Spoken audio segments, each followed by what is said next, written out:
ज्ञान की चेतावनी की है 697 697।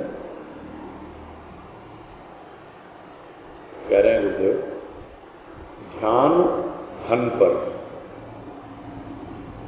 ध्यान धन पर, कान निंदा पर, ज्ञान पुस्तकों का, शान विनाशी पर।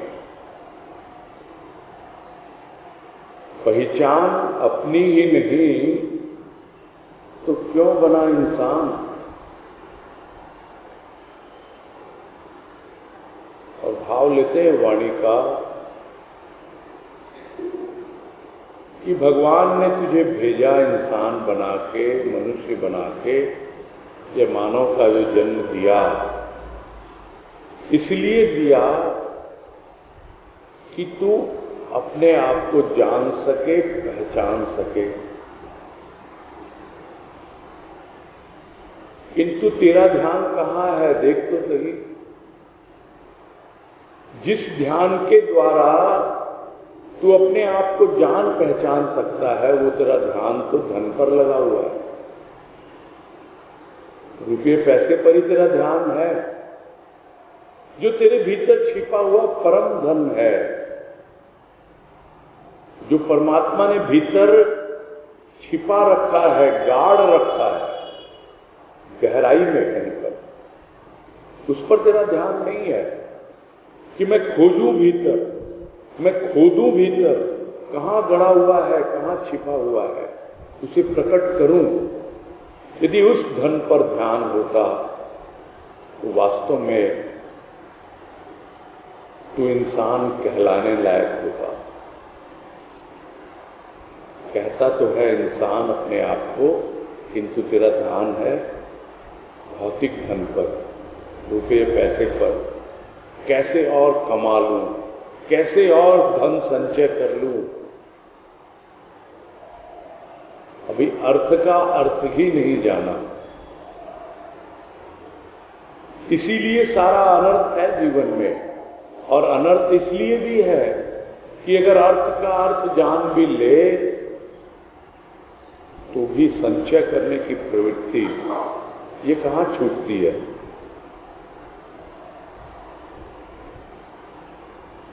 हम कहते हैं जमाखोरी। जमाखोरी क्या है? गलत आदत है। वस्तुओं की जमाखोरी किस लिए की जाती है? इसलिए ताकि जब उसका मूल्य बढ़ जाए, जब भाव तेज हो जाए, तो वो उसे बेचकर ज्यादा से ज्यादा पैसे कमा पाए।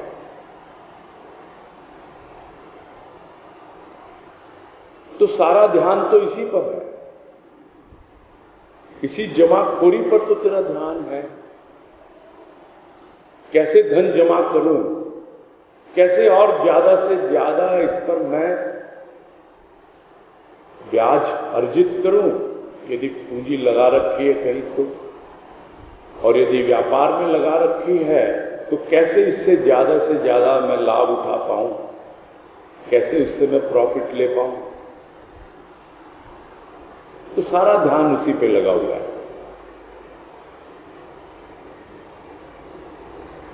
और कान कहां है? कान निंदा पर है। अच्छी बातें नहीं सुहाती। कोई किसी की प्रशंसा कर दे, अच्छा नहीं लगता। वो तो यही चाहता है कि प्रशंसा हो तो मेरी हो।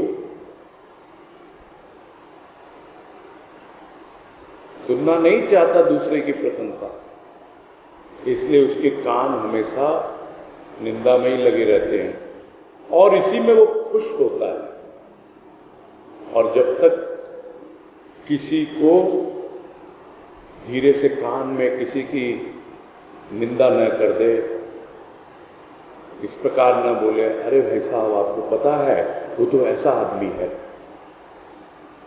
और निंदा हो गई, वो सुन के अच्छा लगता है। उसके कान उसी पे लगे हुए हैं और बोले आपको पता है वो आदमी तो बहुत अच्छा है, इतना सुंदर काम कर रहा है। अरे क्या बात लेके बैठ गए तुम, सुनना नहीं चाहता। वो तो पर निंदा पर चर्चा में ही लगा रहता है।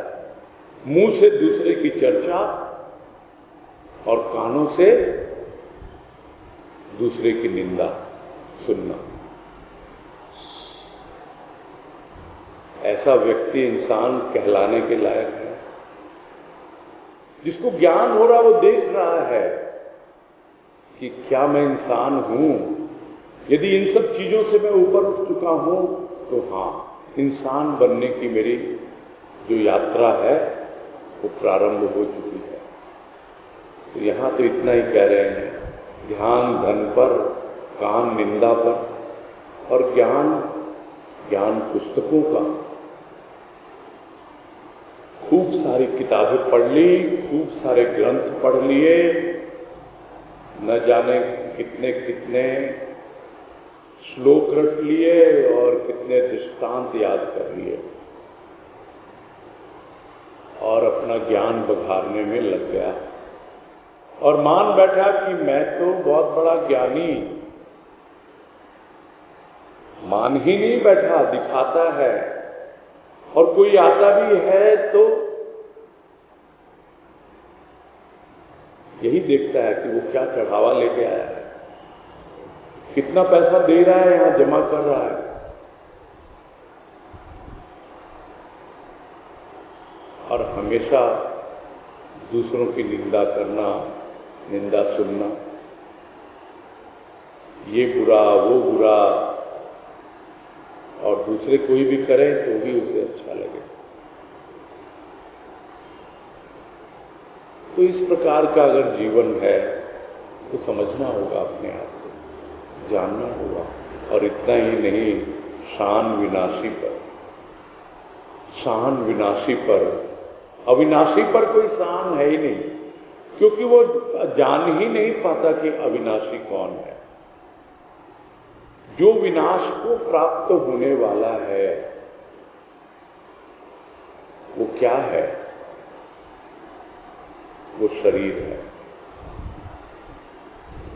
इस शरीर को ही सब कुछ मान बैठा है और इसी पर अपनी शान समझता है, इसी के ऊपर अपना नाम समझता है कि मेरा बहुत नाम हो रहा है,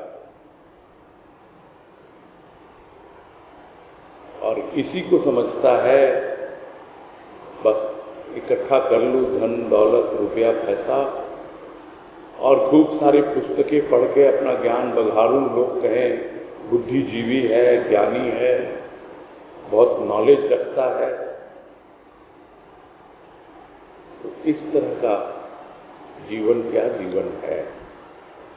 गुरुदेव इतना ही कह रहे हैं, इतना कुछ है तेरा जीवन और अपने आप को ही नहीं पहचान रहा, तो ये सब किए जा रहा है।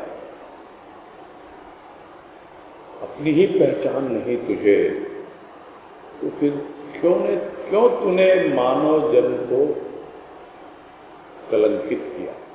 ये कलंक है।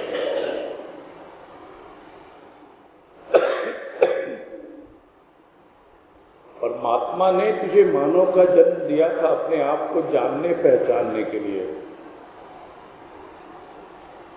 ध्यान परम धन पर होना चाहिए था, कान तेरे वाणी पे होने चाहिए थे, सद्गुरु के प्रवचन पे, उसकी वाणी पे होने चाहिए थे। ज्ञान तेरा भीतर का होना चाहिए था। भीतर से जो ज्ञान अनुभव के द्वारा मिल रहे हैं वही वास्तविक ज्ञान है। और ये शरीर ये तो विनाशी है, इसके लिए क्या सोचना? तो जब तक ऐसी अवस्था नहीं बनती तो ज्ञान तो होना ही नहीं है। अभी तो जानने की शुरुआत ही नहीं हुई, अभी तो तू इंसान कहलाने के लायक ही नहीं हुआ। जब इन सब दिशाओं में आगे बढ़ेगा तब वास्तव में तेरी आध्यात्मिक यात्रा शुरू होगी, और तब धीरे धीरे तू अपने आप को पहचानेगा, जानेगा, तब तेरे जीवन में ज्ञान आएगा, वास्तविक ज्ञान आएगा। और यही ज्ञान की चेतावनी की वाणी है। इसके माध्यम से गुरुदेव हमें अपनी यथा स्थिति से अवगत करा रहे हैं, बता रहे हैं कि देख कैसा है तेरा जीवन, कहीं ऐसा तो नहीं है, और अगर ऐसा है तो ज्ञान तो तेरे लिए बहुत कठिन है भाई, भक्ति कर ले तो ही काफी है, और वो भक्ति भी तेरी ऊपरी ऊपरी होगी, और ज्ञान प्राप्त करने चला है और इस प्रकार का जीवन जी रहा है, तब तो इंसान कहलाने के लायक नहीं। संत महापुरुषों की यही विशेषता होती है, वो सत्य बोलते हैं, सत्य लिखते हैं, सत्य को ही अभिव्यक्त करते हैं, और यह हम सब सुनते आए हैं। सच बड़ा कड़वा होता है, किंतु वो कड़वी दवा पिलाकर ही हमारे जन्म जन्मांतर के रोग को दूर करना चाहते हैं। यह बात हम समझ नहीं पाते। जिस दिन हम यह बात समझ लेंगे तो अपने आप ही हमारी दिशा बदल जाएगी और हमारी दशा सुधरने लगेगी। जो भी जन्मों का रोग लगा हुआ है वो अपने आप ही ठीक होने लगेगा, हम रोग मुक्त होने लगेंगे, हम स्वस्थ होने लगेंगे। तब हम पता कर पाएंगे भीतर में कि मैं कौन हूँ, मैं स्वयं कौन हूँ। स्वस्थ व्यक्ति वही होता है जो स्वयं में स्थित हो जाए, स्वस्थ व्यक्ति वही होता है जो स्वयं को जान ले, अपने आप को पहचाने।